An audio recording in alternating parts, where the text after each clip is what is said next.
শুভ সকাল বন্ধুরা, কেমন আছো তোমরা? আশা করছি সকলে ভীষণ ভালো আছো আর সুস্থ আছো। আর আমিও কিন্তু ভালো আছি। আর আজকে হচ্ছে শুক্রবার, তো শুক্রবার ব্লগটা তোমাদেরকে সঙ্গে নিয়ে শুরু করছি, চলো। আর বাইরে দেখতে পাচ্ছ তো মুষলধারে বৃষ্টি পড়ে যাচ্ছে। মানে আমি যখনই প্ল্যান করি না যে একটু ধোয়া কাচা করবো, সেদিনকে দেখি ওয়েদারটাও কেমন দিনই হয়ে যায়। জানি না কী শত্রুতা আছে আমার সাথে।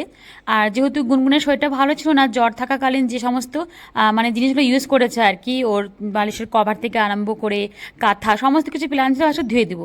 তারপরে ভাবলাম কি না, পুরো রুমটা একটুখানি ভালো করে ওয়াশ করে দিই আজকে। তো সেই জন্য পর্দা থেকে আরম্ভ করে বেড কভার টভার সব বার করেছি। তারপরে দেখি কি মুষলধারে বৃষ্টি হচ্ছে।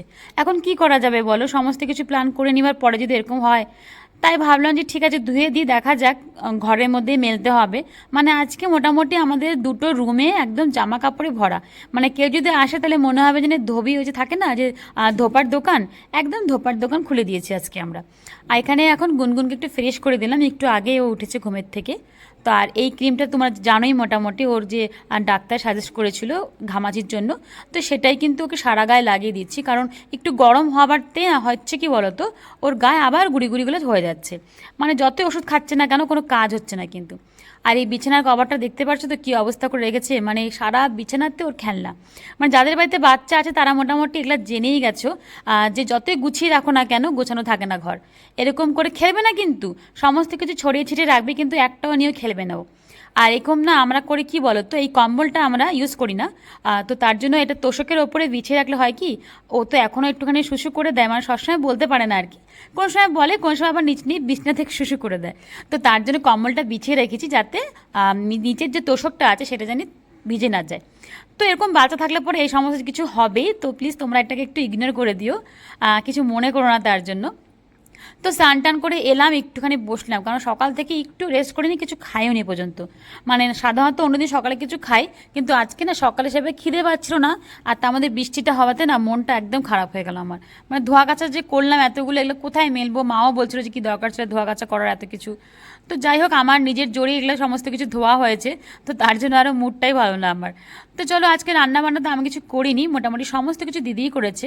সেভাবে কিছু রান্না হয়নি অবশ্য। এখানে অল্প করে যে ভাত দেখলে, এটা কিন্তু গুনগুন খাবে। আর আমাদের ভাত তো আছে করা, তো ওকে না আমরা বাসি খাবারটা দিই না অ্যাকচুয়ালি। তো সেই জন্য বাসি ভাতটা আমরাই খাবো। আর করা হয়েছে কাঁঠালের বীজ ভাজা। এখন তো মোটামুটি প্রতিদিনই চেষ্টা করছি কাঁঠালের বীজটা খাবার, কারণ যতদিন থাকে ততদিন খেয়ে নিতে হবে। আর দিদি করেছে সোয়াবিনের তরকারি, একটু ঝোলঝোল করে। এখান থেকে গুনগুন খাবে আর আমরাও খাবো। আর এই দেখো, দেখতে পাচ্ছ জানলার ওপরে এগুলো কিন্তু সব ভেজা। মানে এত চেপে চেপে আমি মানে নিগড়েছি আর কি, আমার হাত পুরো ব্যথা হয়ে গেছে। মানে অনেক সময় বলে না যে ওই যে ওয়াশিং মেশিনে যে ধোয়ে যে আর কি, তখন যে একদম এমন করে নিগড়ে দেয় জল থাকে না, তো আমিও ঠিক সেভাবে নিগড়ে যে জল না থাকে। কারণ আজকে সমস্ত কিছু ধোয়া কাচা আমার নিজের দায়িত্বে করা হয়েছে, তো তো তার জন্য এগুলো না আমার নিজের দায়িত্বে এখন সমস্ত কিছু শুকাতে হবে। মা আমাকে বারবার করে বারণ করছিল যে আজকে কিছু ধোয়া কাচা করিস না। তারপরেও কিছু করার নেই, এখন যখন করে নিয়েছি, যখন যুদ্ধে যখন নেমে পড়েছি, তখন যুদ্ধটা আমাকে একাই আজকে লড়তে হবে আর জিততেও হবে। তো সেই জন্য এরকম ঘরের মধ্যে সমস্ত জামাকাপড় মেলে রেখেছি। আর যে বিছানার ওপর যে খেলনাগুলো পড়েছিল সেগুলো সব উঠিয়ে রাখলাম। আর এটা কিন্তু একটা টুল, লাল রঙের যে দেখতে পাচ্ছ, এটা টুলটাকে আমি উল্টে দিয়েছি, উল্টে দিয়ে না ওর খেলনাগুলো এভাবে রাখি। ওর যে ব্যাগটা ছিল সেই ব্যাগটাও ধুয়ে দিয়েছি। মানে জ্বর থাকাকালীন ও যা যা জিনিস মানে ছোঁয়াছুঁই করেছে আর কি, সমস্ত কিছু তো দেখো, তোমরা তো সবাই জানো যে এই সমস্ত জ্বরগুলো না মোটামুটি কিন্তু ছোঁয়াচে হয়ে গেছে, ইনফ্লুয়েঞ্জার মতন হয়ে গেছে একটা। তো তার জন্য কিন্তু সমস্ত কিছু ধোয়া কাচা করাটার কারণটা এইটি, আর কিছু না। আর এখানে চাদরটা গুছাতেও পারছি না ঠিক মতন। এদিকে দেখো আরেকজন, মানে তখন থেকে তোমরা দেখছো হয়তো, ও সমানে কিন্তু আমার সাথে, মানে এক মুহূর্তের জন্য আমার কাছ থেকে ও দূরে সয় না। প্রত্যেকটা সময় যেই কাজটা করি না কেন, ও আমাকে হেল্প করে চলে আসে। চাদরটা বিছাবো, ও দেখো ওই চাদরটা নিয়ে ধরে আছে যে ও আমাকে হেল্প করবে। এইভাবে কি কোনো সময় বিছানা চাদর বেছানো যায় বলো? তবু আমি যেভাবে হোক করছি, কারণ ওকে মাটিতে নামানো যাবে না। জাস্ট দুদিন হলো একটু শরীরটা ভালো হয়েছে, তার জন্য না এখন করি কি বলো তো, ওকে বিশেষ করে না খাটের মধ্যে রাখছি আমরা। আর কোলে কোলে রাখি, কারণ ওকে মাটিতে বেশি ছাড়ি না। ওকে মাটিতে নামালেই ও বাথরুমে ঢুকে যায়, জল ঘাটে। তো তার জন্যই কিন্তু শরীরটাও খারাপ হয় এভাবে। তো এরকমভাবে আমি করছি, কোনো মতে অসুবিধা তো হচ্ছেই, কারণ বিছানার চাদর না একটু টান টান করে না বিছালে ভালো লাগে না দেখতে, দেখবে। আর আজকে ওয়েদারটা ভালো ছিল না বলে সকাল সকাল এই কাজগুলো করে নিয়েছি। এখন যখন প্ল্যান যখন করা হয়ে গেছে, তখন তো আর বন্ধ করতে পারবো না। তো তার জন্য কিন্তু রান্নাঘরের কোনো কিছু আমি করতে পারিনি। যে সমস্ত রান্নাগুলো করেছে আর কি, সব কিন্তু দিদিই করেছে। আর খাবার সময় তোমাদের সাথে একবারে শেয়ার করবো যে আজকে কী কী মেনুতে ছিল। তো যাই হোক, মোটামুটি আমার এদিককার কিন্তু কাজগুলো হয়ে গেছে। আর যে জামা কাপড়গুলো ভেজা আছে সেগুলো এই ঘর আর ওই ঘর দুটো ঘর মিলেই মেলা দিয়ে রাখা হয়েছে আর কি। আর এখানে যে কুশন কাভারগুলো থাকে না আমাদের, সেগুলো তো ধুয়ে দিয়েছি। তো তার জন্য এখন সমস্ত কিছু এমনিই রাখবো আর কি, যখন শুকোবে। আর যদি শুকোয় আজকে তাহলেই বিছাতে পারবো, না হলে তো আর কাজ আজকে হবে না। তো চলো তোমাদেরকে দেখাই যে আজকে কি কি রান্না করেছে দিদি। তো এখানে রয়েছে ভাত, আর করা হয়েছিল সোয়াবিনের তরকারি, যেটা গুনগুনো খাবে, আমরাও খাবো। আর করেছিল কাঁঠালের বীজ ভাজা। আর এখন যেহেতু এটাই তো মোটামুটি সিজন, এরপর তো আর কাঁঠালের বীজ পাবো না, তো তার জন্য চেষ্টা করছি প্রতিদিনই কম বেশি অল্প করে হোক পাতে থাকার আর কি। কারণ আমরা ভীষণই ভালোবাসি খেতে। আর খেতে বসার আগে ফার্স্টে এক মুঠ ভাত নিয়ে গেলাম পায়রাদের জন্য। তোমরা তো অনেকেই জানো যে প্রত্যেকদিন খাওয়ার সময় এভাবে পায়রাকে একটু ভাত দিই। আমরা তো সাধারণত এক মুঠ ভাত কিন্তু অনেক সময় হয়তো এঁঠোতেই পড়ে যায়, কিন্তু এই এক মুঠ ভাত কিন্তু এদের কাছে কিন্তু অনেক, বলতে পারো এদের প্রাণ দেওয়ার মতন অনেকটা।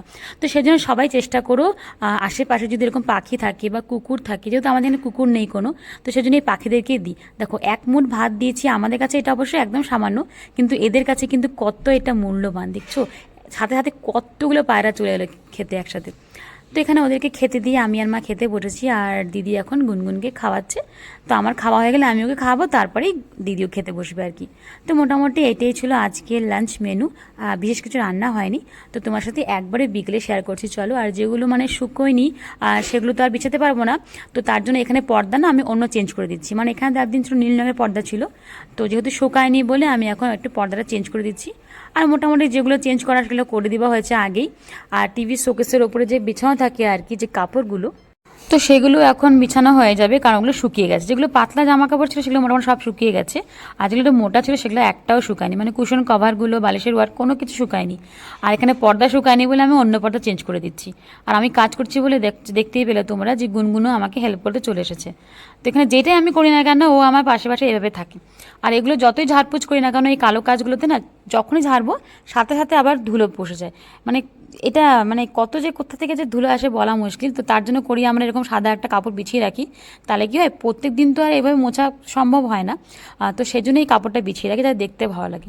আর টিভিটা সবসময় এবার ঢাকায় থাকে, যখন টিভিটা আমরা চালু করি তখনই টিভিটা আমরা খুলে রাখি আর কি, কারণ এভাবে না টিভিটা অনেকটা নোংরা কম হয় আর কি। আর এই যে দেখতে পাচ্ছ এই যে পেন্টিংয়ের যে একটা সেট, এটা কিন্তু গুনগুন পেয়েছিল ওর গত বছর বার্থডেতে, মানে ওর 2 বছরের জন্মদিনে পেয়েছিল। তো সেটা আজকে এই প্রথম আজকে এটা খোলা হলো। মানে ও না পেন নিয়ে এদিক ওদিক কাকা ওকে করে, তো তার জন্য ভাবলাম যে এগুলো আর উঠিয়ে রেখে কী লাভ বলো, ওরই তো জিনিসগুলো, তো তার জন্য এটা আজকে আমি বের করেছি। তো এখানে ও এখন কি যা ইচ্ছা তাই করে, কোনো কিছু বলবো না। আর সেজন্য এখানে মাটিতে বসি, কারণ বিছানা যদি আমি নিয়ে যাই এগুলো, তাহলে বিছানার চাদর একটাও ভালো থাকবে না, সমস্ত চাদরে ও এইভাবে এঁকে এঁকে নষ্ট করবে। আর এখানে একটা পেজের মধ্যে ওকে দিয়েছি, আর একটা পেজের মধ্যে আমি ভাবলাম কি এরকম তো আমরা নিজেরা ছোটোবেলায় করতাম, মানে গুনগুনের মাধ্যমে আমি নিজের ছোটোবেলার যে স্মৃতিগুলো সেগুলো কিন্তু আবার ফিরে পাচ্ছি। তো এগুলো তো আর করা হয় না বলতে গেলে। তো এই যে আগে যখন ছোটোবেলায় ঘর আঁকাতাম, গাছ আঁকাতাম, আর তো আমি আর দিদি মিলে করলাম একটা ঘর বানালাম।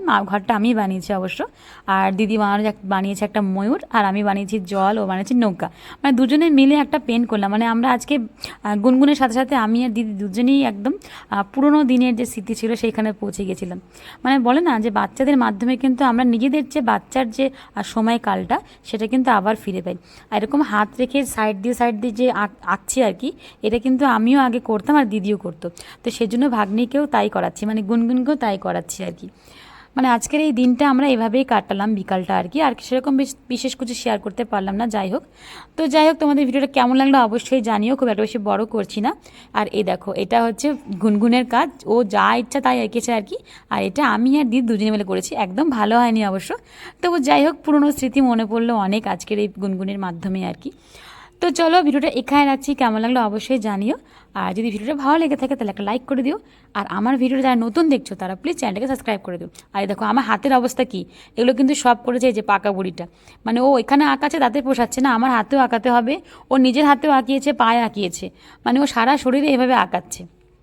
তো যাই হোক, এই বাড়িটা আমি বানিয়েছি, এরকম করে ছোটোবেলায় আমি ঘর বানাতাম আগে। আর আশা করছি তোমরাও মনে হয় ছোটোবেলায় এরকম করে ঘর বানাতে, পাখি বানাতে, আর নদী, যাই হোক যেগুলো বানিয়েছি আমি সেগুলো কিন্তু তোমরাও ছোটোবেলায় করতে। মোটামুটি এই সমস্ত স্মৃতি কিন্তু আমরাও কম বেশি সবার জীবনেই রয়েছে। তো যাই হোক, চলো সবাই ভালো থেকো, সুস্থ থেকো। নতুন কোনো ব্লগ ভিডিও নিয়ে আবার হাজির হয়ে যাবো, ততক্ষণের জন্য টাটা, বাই বাই। আবার দেখা হচ্ছে পরের ভিডিওতে।